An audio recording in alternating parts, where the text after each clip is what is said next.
নমস্কার বন্ধুরা, আজ আমি বাঁধাকপি দিয়ে লাউ শাক রান্না করে দেখাবো। রান্নাটা কেমন লাগলো বন্ধুরা আমাকে কমেন্ট করে জানাতে ভুলবেন না। বাঁধাকপি দিয়ে লাউ শাক রান্না করার জন্য এখানে আমি আলু কেটে নিয়েছি, ডুমো ডুমো করে নিয়ে ধুয়ে রেখে দিয়েছি। আর নিয়েছি বাঁধাকপি ঝিরিঝিরি করে কেটে নিয়েছি। আর নিয়েছি লাউ শাক নিয়ে কেটে রেখেছি। বেশ কিছুটা মটরশুঁটি ছাড়িয়ে নিয়ে রেখে দিয়েছি। মশলা নিয়েছি আমি পাকা টমেটো, আদা আর কাঁচা লঙ্কা নিয়ে রেখে দিয়েছি। এবার আমি কড়াইয়ে তেল গরম করতে দিয়ে দেবো। তেল গরম হয়ে গেছে, কড়াইয়ে দিয়ে দিলাম ফোড়নে পাঁচ ফোড়ন ভাজা হয়ে গেছে, দিয়ে দিলাম কেটে রাখা আলু দিয়ে একটু খুন্তি দিয়ে নেড়ে চেড়ে নিলাম।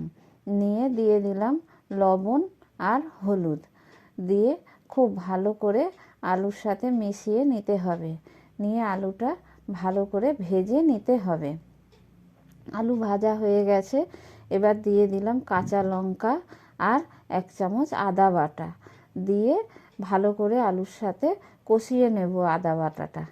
আদা বাটা কষিয়ে নিয়েছি, দিয়ে দিলাম জিরের গুঁড়ো, ধনের গুঁড়ো আর লঙ্কার গুঁড়ো আর টমেটো দিয়ে ভালো করে মশলার সাথে কষিয়ে নিয়েছি। আলু মশলার সাথে কষানোর পরে এবার আমি দিয়ে দিচ্ছি কেটে রাখা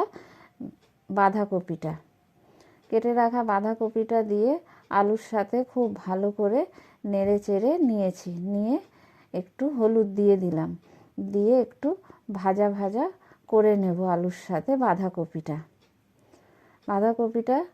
ভাজা করে নিচ্ছি। আমি ঢেকে দিয়েছিলাম বাঁধাকপি, ঢাকা খুলে নিয়েছি। নিয়ে বাঁধাকপি আলু বেশ খানিকটা সেদ্ধ হয়ে গেছে। এবার আমি একটু জল দিয়ে দিলাম, পরিমাণ মতো জল দিয়ে দিয়েছি। দিয়ে একটু নেড়ে চেড়ে নিয়ে এবার দিয়ে দিতে হবে কেটে রাখা লাউ শাক দিয়ে ভালো করে ঢেকে দিয়েছি। আমি ঢাকা খুলে নিলাম, খুলে দেখব যে লাউ শাক খুব ভালোভাবে সেদ্ধ হয়ে গেছে কপির সাথে। এবার দিয়ে দিলাম স্বাদ মতো লবণ, দিয়ে খুব ভালো করে তরকারির সাথে মিশিয়ে নিতে হবে। তরকারিটা খুব ভালোভাবে সেদ্ধ হয়ে গেছে আর তরকারি রান্না হয়ে গেছে। এবার নামানোর আগে আমি দিয়ে দিলাম স্বাদ মতো মিষ্টি, দিয়ে খুব ভালো করে তরকারির সাথে মিশিয়ে নিয়েছি খুন্তি দিয়ে। নিয়ে বাঁধাকপি লাউ শাকের তরকারি আমি নামিয়ে নিয়েছি।